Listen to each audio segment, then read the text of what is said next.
My name is Aria Collins, and the night my father died, I learned that blood means nothing when there's money involved.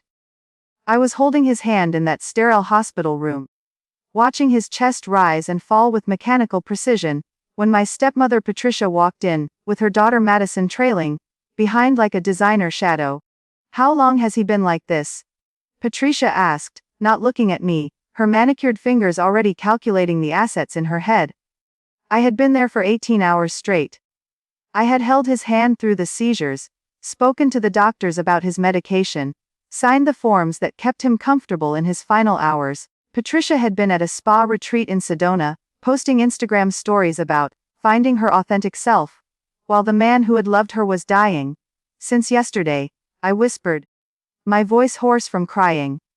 "The doctors said it could be any time now." Madison flopped into the visitor's chair, and immediately pulled out her phone, scrolling through social media with the bored expression of someone trapped at a family dinner. She was 22, 3 years younger than me, and had never worked a day in her life. Her biggest accomplishment was getting verified on TikTok for dancing videos. Patricia straightened her silk blouse, and moved to the opposite side of the bed. She didn't touch my father's hand. Instead she touched his watch, a vintage Rolex he'd inherited from his own father. "This needs to go to the jeweler for cleaning," she murmured. Even in that moment, even as the man who raised me was taking his last breaths, she was already dividing up his belongings. My father, Thomas Collins, had been an antiquarian. Not the kind who dealt in tourist trinkets, but a serious collector and dealer who understood the stories behind objects. He had taught me everything: how to date a piece of furniture by its joinery, how to spot a reproduction Ming vase, how to read the provenance of a painting. We had spent countless weekends together in his shop, the Compass Rose, cataloging estates and helping families understand what their grandparents had left behind. Patricia had always hated the shop. She called it dusty old junk, and regularly suggested that Dad sell the building and invest in something modern, like cryptocurrency or tech stocks. She never understood that the shop wasn't just a business, it was a repository of history, a place where stories lived in objects. At 24:07 a.m., my father's breathing stopped. I sat there in the silence, still holding his hand, memorizing the lines on his palm one last time. Madison glanced up from her phone just long enough to say, "Should I call someone?" Patricia was already on her phone with the funeral home, discussing package prices and availability. The next morning, back at the house, Patricia called what she termed a family meeting. She had spread my father's important papers across his mahogany desk: the will, the insurance policies, the deed to the house, the business registration for the Compass Rose area. She began, her voice taking on the tone she used when she was about to deliver bad news. "There are some things we need to discuss about your father's affairs." I sat across from her, still wearing the same clothes from the hospital. Madison lounged on the leather sofa, painting her nails a shade called millionaire pink. "First," Patricia continued, "I want you to know that your father loved you very much. But legally speaking, you were never officially adopted. When Thomas and I married 7 years ago, we discussed it, but the paperwork was complicated." My stomach dropped. I had been calling him Dad for 15 years, since I was 10 years old, and my mother died in the car accident. He had raised me, put me through college, taught me his trade. But legally, I was still Aria Henderson, not Aria Collins. "What does that mean?" I asked, though I was already beginning to understand. Patricia slid a document across the desk. It was my father's will, and as I read through the legal language, the blood drained from my face. Everything: the house, the antique shop, his personal collection, his bank accounts, was left to my beloved wife Patricia Collins and her daughter Madison Collins, who I have welcomed into my heart as my own family. There was a small provision for me, $5,000, and any personal effects she may choose, with Patricia's approval. "I don't understand," I whispered. "He always said I was his daughter. He said the shop would be mine someday." Madison looked up from her nails. "Well, technically, you're not really family, are you? I mean, he never actually adopted you, you were just around." The cruelty in her voice was casual, matter of fact. To her, I was just an inconvenience that had finally been resolved. Patricia tried to soften the blow. "Aria, honey, you have to understand. Thomas was getting older. And his judgment wasn't always clear. He was sentimental about you because of your mother, but practically speaking, Madison is his real daughter now. She's the one who needs to be taken care of. Madison, who had never worked, never paid rent, never contributed anything to the household except drama and credit card bills, was the one who needed to be taken care of. I helped him run the business, I said, my voice stronger now. I know every piece in that shop. I have relationships with all the auction houses, all the estate sale companies. The customers know me. That's wonderful, dear, Patricia said, and I'm sure those skills will help you find work somewhere else. But Madison is family, and family takes care of family. The irony wasn't lost on me. Madison, who had been part of the Collins family for 7 years, was more entitled to my father's legacy than I was, despite living in his house for 15 years and working alongside him for a decade. You have 2 weeks to pack your personal belongings, Patricia continued. Madison will be moving into your room. It has better natural light for her skincare routine. 2 weeks. I was being given 2 weeks to pack up 15 years of my life, and leave the only home I had known since my mother died. That night, I lay in my narrow bed, the same bed I'd slept in since I was 10, and stared at the ceiling. The house felt different already. Patricia had wasted no time rearranging furniture, packing away my father's personal items, and discussing renovation plans with Madison. I could hear them in the living room, their voices animated as they planned new paint colors, and talked about converting Dad's study into a meditation room. I thought about calling a lawyer, but what would I say? That my stepmother was legally inheriting her husband's estate. That wasn't illegal, just heartbreaking. I had no proof that my father had promised me anything. Our conversations about the shop had always been informal, the kind of understanding that exists between family members who trust each other. The only thing I knew for certain was that I had to get out of that house before I said something I would regret. Over the next few days, I watched Patricia and Madison go through my father's things like vultures. They kept anything valuable and tossed everything else into garbage bags. My father's collection of vintage pocket watches, gone to an appraiser. His library of books on antiques and art history, donated to Goodwill. The photographs of him and my mother, taken before they died, thrown in the trash because they made Patricia uncomfortable. I salvaged what I could, including a box of my mother's jewelry that Dad had kept for me, and some of his reference books that Patricia deemed worthless. Everything else that had made the house feel like home was systematically erased.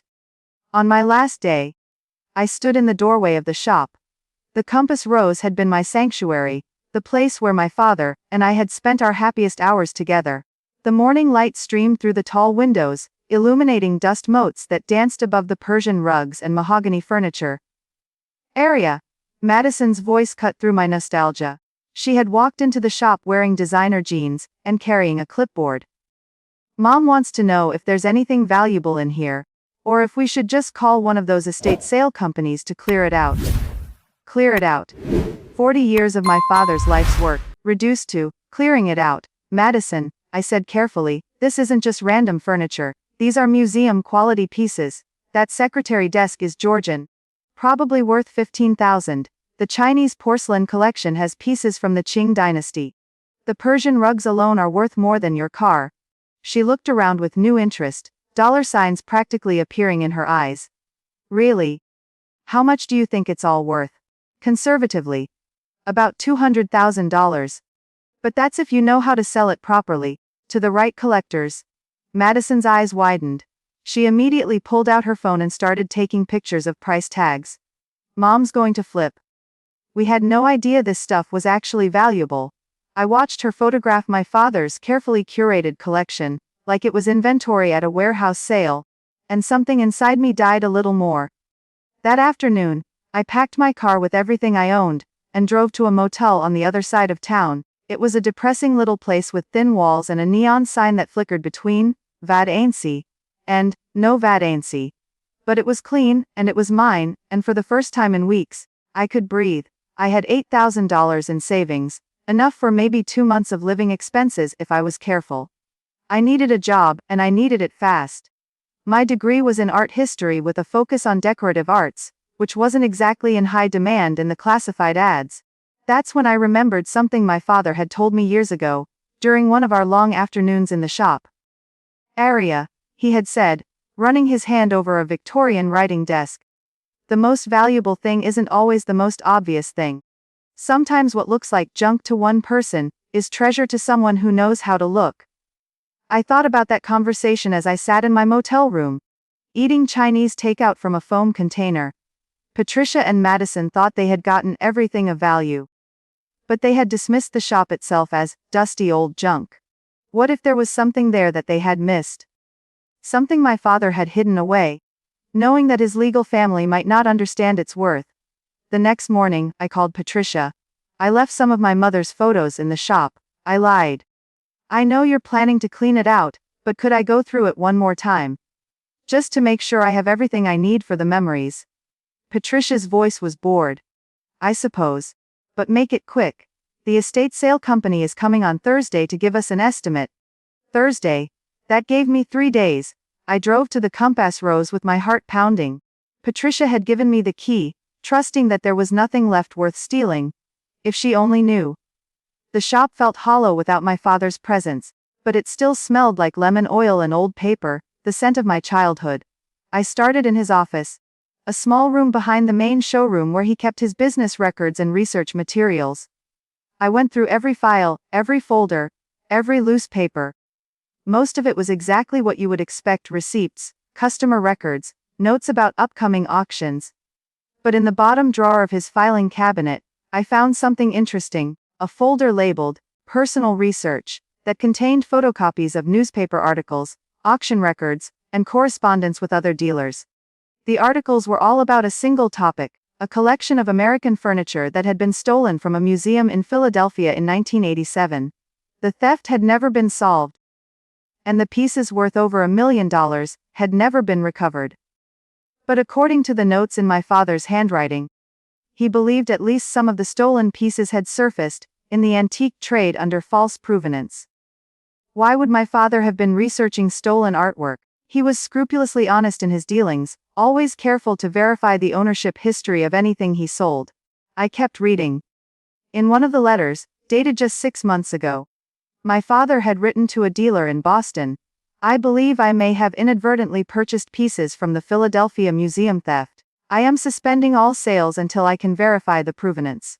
If my suspicions are correct, I will be returning the items to the proper authorities." My hands were shaking as I read. My father had discovered that some of his inventory was stolen, and he was planning to return it rather than profit from it. But had he actually followed through? Were those pieces still somewhere in the shop? I spent the next 2 hours going through every piece in the showroom, cross-referencing my father's inventory sheets with the photographs and descriptions from the newspaper articles. It was like a treasure hunt, except the treasure was my father's integrity. And then I found them. In the climate-controlled storage room behind the shop. Covered by dust cloths, and tucked behind some Victorian bedroom furniture, were 3 pieces that matched the stolen items exactly: a Chippendale highboy, a Federal period card table, and a set of Windsor chairs that had been crafted by a famous colonial furniture maker. According to my father's notes, he had purchased them from an estate sale 2 years ago, believing them to be legitimate pieces with clean provenance. But his research had revealed that they were almost certainly the missing museum pieces, altered just enough to disguise their origin, but still identifiable to an expert eye. My father had been planning to return them to the Philadelphia Museum, foregoing what would have been a substantial profit. It was exactly the kind of thing he would do, choose honor over money, even when no one would have known the difference. I photographed the pieces and my father's research, then carefully covered them back up.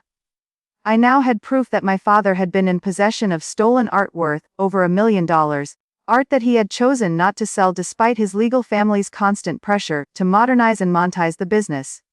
But more importantly, I had an idea. That night, back in my motel room, I drafted a letter to the Philadelphia Museum of Art. I explained that my father had discovered the stolen pieces in his inventory, and had been planning to return them before his death. I offered to facilitate the return, working directly with the museum's security department. The response came faster than I expected. The museum's director of security called me personally within 48 hours. "Miss Henderson," he said, "I cannot tell you how grateful we are for your honesty. These pieces have been missing for over 30 years. The museum's board of directors would like to discuss not just the return of the artwork, but also a reward for your integrity. A reward. The museum had standing policies for the recovery of stolen artwork, including substantial finder's fees for anyone who facilitated the return of missing pieces. In this case, because the theft was so old and the artwork so valuable, the reward was significant $200,000. But there was more. The museum director continued. We've been looking for someone with your background to consult on authentication and provenance research. Your father had an excellent reputation in the field, and based on our conversation, it seems you've inherited his expertise and his ethics. Would you be interested in discussing a consulting position? I almost dropped the phone. A consulting position with a major museum, working exactly in the field my father had trained me for, doing exactly the kind of work I loved. I would be very interested, I managed to say. The museum flew me to Philadelphia the following week. I met with the board of directors, presented my father's research, and personally oversaw the return of the stolen pieces. The media coverage was substantial. Local dealer's daughter returns $1 million stolen art, was the headline in the Philadelphia Inquirer. More importantly, the museum offered me a permanent position as a consulting expert in American decorative arts. With a starting salary that was more than double what I could have made in any other job available to me, I called Patricia to let her know that I wouldn't be returning to claim any more of my personal effects. Aria, dear, she said, I saw the news article about the museum. How wonderful for you. Although I have to say, I'm surprised you didn't consult with us before giving away such valuable pieces. Madison and I could have used that money. Even now, even after everything, she still thought of me as someone who should have cleared my decisions with my father's real family. Patricia, I said, my voice steady and calm. Those pieces were stolen. My father was returning them because it was the right thing to do. The fact that you think I should have sold them instead tells me everything I need to know about your character. I hung up before she could respond. 6 months later, I was living in a beautiful apartment in Philadelphia's art district, working with museum curators from around the world, and building a reputation as an expert in provenance research. The reward money from the museum had given me financial stability, and the consulting work was giving me professional fulfillment in ways I had never imagined. I had also started dating Marcus, a curator from the museum's Asian art department. He was kind, intelligent, and understood why I had chosen integrity over profit. He had never met Patricia or Madison, but he had heard the story, and his reaction had been perfect. Your father raised you right. Even if he couldn't legally make you his daughter. It was Marcus who suggested that I look into the shop one more time. You said your stepmother was planning an estate sale, he said over dinner one night. What if there are other pieces there that need to be researched? What if your father had identified other problems with provenance, but hadn't had time to address them? He was right. My father had been methodical in his research, and if he had found one problem, there might be others. I called Patricia. The estate sale is next weekend, she told me. We've had several dealers come through to give estimates. One man offered us $50,000 for the entire contents of the shop, which Madison and I think is quite generous. $50,000. For a collection that included pieces worth 10 times that much. Clearly, the dealer who had made the offer knew more than Patricia and Madison did. Patricia, I said carefully. I'd like to make you a different offer. I'll give you $75,000 for everything in the shop, all the furniture, all the books, all the inventory, but I need to take possession before the weekend. There was a pause. $75,000. For that dusty old furniture, yes. I have a client in Philadelphia who collects American antiques.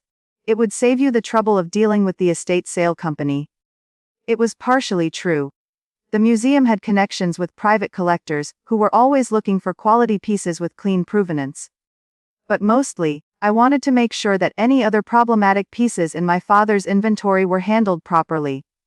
Patricia agreed immediately. To her, $75,000 for junk was found money. She had no idea that she was selling me back my own inheritance. I drove to the shop that Friday with a team of professional movers and my own truck. As I unlocked the door and stepped inside, I felt my father's presence again.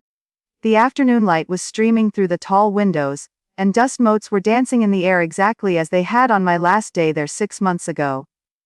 But this time, I wasn't leaving. This time, I was coming home. I spent the weekend going through every piece, every book, every file. My father's research was more extensive than I had realized. He had identified at least 12 pieces that had questionable provenance, including several that had likely been looted from European collections during World War II. He had also discovered that one of his regular suppliers had been selling reproductions as authentic pieces. More importantly, I found something that made my heart stop. A letter addressed to me, sealed in an envelope marked, "For Area, in case something happens to me." Inside, in my father's familiar handwriting, was a confession and an apology. "My dearest Area, if you are reading this, it means I am no longer able to tell you in person what you have always meant to me. You are not my daughter by law, but you are my daughter in every way that matters. I know that Patricia and Madison will not understand this, and I fear they will not treat you with the love and respect you deserve after I am gone. I have tried to provide for you in my will, but I know it is not enough. I have failed you in this, and I am sorry. But I want you to know that everything I have taught you about this business, everything I have shared with you about art and history, and the importance of preserving beautiful things, that is your real inheritance. If you are in this shop reading this letter, it means you have already begun to understand that the most valuable things are not always the most obvious things. Trust your instincts, follow your conscience, and remember that integrity is worth more than money, even when the world tries to convince you otherwise. I love you, my dear girl. You were the greatest gift your mother ever gave me, and raising you has been the greatest privilege of my life. All my love, Dad." I sat on the floor of the shop, surrounded by furniture and artifacts that told the stories of hundreds of families, and cried for the father I had lost and found again.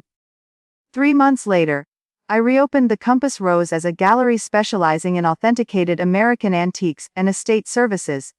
My work with the Philadelphia Museum had given me credibility in the field, and my father's reputation opened doors with collectors and other dealers. The business was thriving in ways it never had when my father was trying to support Patricia's expensive lifestyle. I had also hired an assistant, a young art history graduate named Sarah, who reminded me of myself at 25, hungry to learn and passionate about preserving history. That's when Patricia and Madison walked into my shop. They didn't recognize me at first. I was wearing a tailored black dress instead of jeans and sneakers. My hair was professionally cut, and I carried myself differently.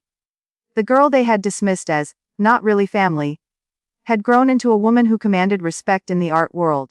They walked around the gallery, examining price tags with the same greedy interest Madison had shown months earlier. But now the pieces were properly presented, professionally lit, and priced according to their true value. "This stuff is expensive," Madison whispered to Patricia. "It's just old furniture," Patricia replied, but she was looking at a federal period sideboard with obvious interest. "Although I have to admit, it's displayed quite nicely." I watched them from behind the counter, letting them browse. They had no idea that they were looking at pieces they had sold to me for a fraction of their value. Finally, Patricia approached the counter. "Excuse me, miss, I was wondering about that sideboard over there. The price seems quite high for something so old." "Actually," I said, looking up from my computer, "it's quite reasonably priced for a documented piece from 1810. The provenance is impeccable, it came from a very discerning local collector." Patricia frowned. "Local collector?" "Yes, a gentleman named Thomas Collins, he had exquisite taste." I stood up and walked around the counter. "Hello, Patricia." "Hello, Madison." The recognition hit them simultaneously. Madison's mouth fell open. Patricia took a step backward as if she had seen a ghost. "Area." Patricia's voice was barely a whisper. What is this place?" "This is the Compass Rose," I said calmly.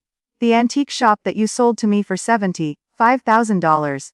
The dusty old junk that you couldn't wait to get rid of." Madison looked around wildly.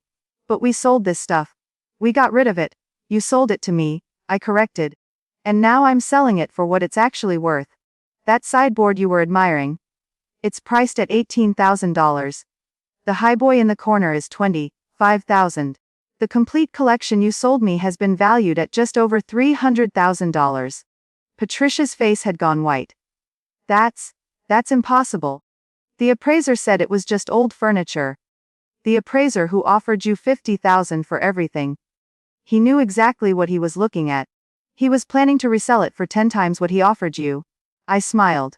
Fortunately for me, I was able to offer you a better price and save you the trouble. Madison's voice was shrill. You tricked us? You knew what it was worth. I knew what my father's collection was worth because he taught me. I said. He spent 15 years teaching me about antiques, about provenance, about the art market. He prepared me to take over this business, even though he couldn't legally leave it to me. Patricia was looking around the shop with new eyes, seeing dollar signs everywhere. Arya, surely we can work something out. We're family after all. This was all just a misunderstanding. Family, I repeated. You told me I wasn't really family. You said I was just someone who was around. You threw me out of the house and gave away everything that connected me to my father. We were grieving. Patricia said desperately. We weren't thinking clearly. You were thinking clearly enough to change the locks on the shop, I said. You were thinking clearly enough to pack up my father's personal belongings and donate them to Goodwill. You were thinking clearly enough to throw away the photographs of him and my mother. Madison tried a different approach. Look, Arya, we know we made mistakes. But can't we just split the profits? I mean, technically, this was our inheritance first. I looked at her for a long moment. Madison, you're right. Technically, you inherited everything, and technically, you sold it to me for $75,000. That transaction is complete and legal. This business, this inventory, this building, they're all mine now. Patricia's desperation was palpable. Arya, please. Madison has credit card debt. I have a mortgage. We could really use some help. You could use some help, I said slowly. The same way I could have used some help when you kicked me out of the only home I'd known for 15 years. The same way I could have used some compassion when you were dividing up my father's belongings like they were yard sale items. I walked to the window and looked out at the street. Patricia, you taught me an important lesson about family. You taught me that DNA doesn't create obligation, and that love has to be earned. My father earned my love by treating me as his daughter for 15 years. You lost any claim to it by treating me like a stranger for 15 minutes. When I turned around, they were both staring at me with expressions I had never seen before. Not dismissal, not condescension, not casual cruelty. They were looking at me with something approaching fear. There is one thing I can do for you, I said finally. I can offer you a job. Sarah is thinking about going back to school for her master's degree, and I'll need a new assistant. The pay is $15 an hour to start, with the possibility of raises based on performance and attitude. Madison's face flushed red. You want me to work for you? As your employee? It's honest work, I said. You'd learn about the business, help with inventory, assist customers. My father always said that the antique business teach you about history and craftsmanship, and the importance of preserving beautiful things. It might be good for you. Patricia drew herself up with what remained of her dignity. Arya, we didn't come here to beg for jobs. Then why did you come here? She couldn't answer. Because we both knew the truth. They had come to see if there was anything left to take, any angle they hadn't considered, any way to claim a piece of what they thought should have been theirs. I want you both to understand something, I said. I didn't succeed in spite of what you did to me. I succeeded because of what my father taught me. He raised me to work hard, to treat people with respect, to value integrity over profit. Those lessons were my real inheritance, and they're worth more than any antique in this shop. I walked to the door and held it open. I think it's time for you to go. Patricia paused in the doorway. Your father would be disappointed in you, Arya. He believed in forgiveness and family. You're right, I said. He did believe in forgiveness. He forgave me every time I made a mistake as a child. He forgave my teenage rebellions and my college missteps. He even forgave you for not appreciating what he was trying to build here.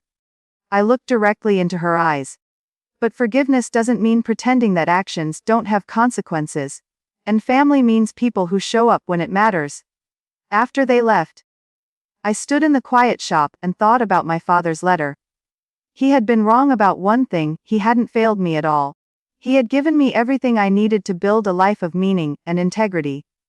The legal inheritance had been Patricia's, but the real inheritance, the knowledge, the values, the strength to stand up for what was right, that had been mine all along. 6 months later, I received an invitation to Patricia and Madison's estate sale. They were selling the house, and most of their possessions to pay off debts. The antique furniture they had kept from the shop had been damaged in a kitchen fire caused by Madison's attempt to make a TikTok video involving flaming cocktails.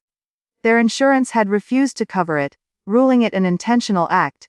I didn't attend the sale, but I heard from other dealers that the turnout was small and the prices were low. Nobody wanted to buy damaged goods from people with a reputation for not knowing what they had. Instead, I spent that weekend at the Philadelphia Museum, attending a lecture on American decorative arts that featured several pieces I had helped authenticate. In the audience were collectors, academics, and other dealers who treated me as an expert in my field. After the lecture, Marcus and I walked through the galleries, looking at the same stolen furniture I had returned 2 years earlier. They were now displayed with small plaques crediting the integrity and expertise of Aria Henderson, whose research and honesty enabled the return of these important pieces to public view. "Your father would be proud," Marcus said, taking my hand. "He knew," I replied. "Somehow, he knew that everything would work out the way it was supposed to." That night, in my apartment filled with books and carefully chosen antiques, I wrote a letter to my father. Not because I believed he could read it, but because some conversations are too important to leave unfinished. "Dear Dad, I wanted you to know that I understand now what you were trying to teach me all those years in the shop. It wasn't just about furniture and pottery, and the stories that objects tell. It was about the difference between price and value, between possession and ownership, between being family and being related. Patricia and Madison had the legal right to your possessions, but they never understood their value. They saw dollar signs where you saw history. They saw junk where you saw beauty. They saw me as competition where you saw a daughter. I know you worried that you hadn't provided for me properly, but you gave me something more valuable than money. You gave me the ability to see beauty in forgotten things, to recognize quality even when it's hidden under dust, and to choose integrity even when it costs me. That inheritance can't be contested, can't be stolen, and can't be diminished by anyone else's greed. The Compass Rose is thriving. I'm working with museums and collectors around the world, helping families understand their histories, and ensuring that beautiful objects find their way to people who will appreciate them. I'm doing exactly what you trained me to do. And I'm doing it in your honor. Patricia was wrong when she said you would be disappointed in me. You taught me that disappointment comes from expecting people to be something they're not. I don't expect Patricia and Madison to love me, and I don't need their approval. I have yours. And I always did. Thank you for seeing me as your daughter when I couldn't see it myself. Thank you for teaching me that family is made of choice and commitment, not just biology, and thank you for showing me that the most valuable inheritance isn't what's left to you, but what lives on through you. All my love, always. Aria. I sealed the letter in an envelope and placed it in my father's old desk, the one I had rescued from Patricia's estate sale. Someday, when I have a daughter of my own, I'll share this story with her. I'll tell her about the importance of integrity, about the difference between being related and being family, and about the truth that my father taught me: the most valuable things in life are not always the most obvious things. Sometimes what looks like loss to one person is freedom to someone who knows how to look. Did you like this story? Tell us in the comments which city you're listening from. If you enjoyed this dramatic tale of family betrayal and quiet triumph, please support us with a super thanks, so we can continue bringing you more incredible life stories like this one. Thank you so much for your support. We look forward to your comments about Aria's amazing journey. On the screen, you can see 2 new life stories that we highly recommend. There's so much more content on our channel. Don't forget to subscribe. See you in the next life story, with love and respect.